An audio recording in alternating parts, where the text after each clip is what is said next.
50 gitara na jednom mjestu, 50 mladih talentiranih ljudi i jedan festival gitara formula su za nezaboravan doživljaj. U Studentskom centru u Zagrebu pokazali su svoj talent i oformili orkestar gitara. Ništa meni osobno nije novo i nama koji smo više manje u užem krugu. To osim ove radionice gitare, znači klasične gitare, bila je i jazz radionica gdje je radio Ante Gelo i Boško Jović. I sad jedino što je novost, ono što su i mali izvođači, kao što je vidljivo iza mojih leđa, od, tako reći, neću reći 0 godina, ali baš simpatično je to što su neki početnici i jako odrasli svirači uključeni u cijelu orkestar. Mali početnici i oni malo stariji i spretniji s gitarom zajedničkim su snagama u nekoliko dana radionice savladali najpoznatije hrvatske tradicionalne pjesme. Jedna od članica orkestra je Dorotea, koja se tek nedavno zaljubila u gitaru. Najveća joj je podrška sestra Klara koja svira klavir, ali uživa slušati dok sestra svira gitaru. Jako je uzbuđena jer je Dorotea u pravom orkestru. Ja imam 9 godina, sviram negdje oko 3 mjeseca, a gitaru sam odabrala baš zato što prve je bilo da ću odabrati violinu, ali onda je na kraju pobjedila gitara i veoma sam zadovoljna i to se na kraju činilo kao najbolje i kao super.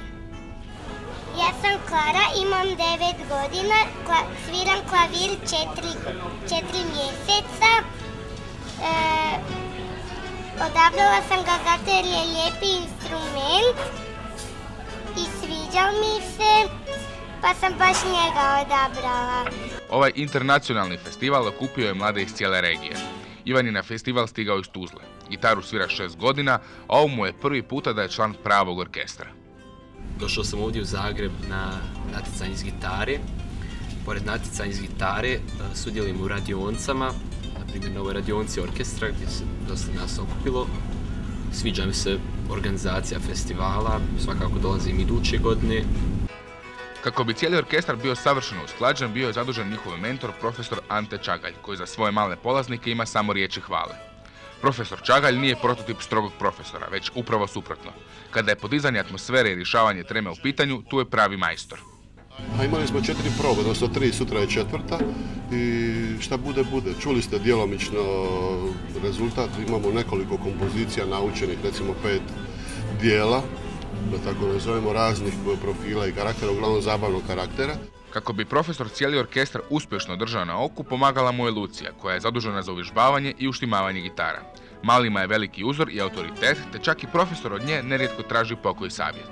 Orkestar je namijenjen da skupi gitariste svih uzrasta, znači ima nas od 9 do 20 godina u jedan zajednički sastav gdje je sav sadržaj koji sviramo svima dostupan i svako može sudjelovati. Ima nas dosta u velikom broju, znači negdje oko 50-ak. Ovi mladi ljudi, mnogi od njih još uvijek djeca, na radionici su se super proveli i stekli veliko iskustvo.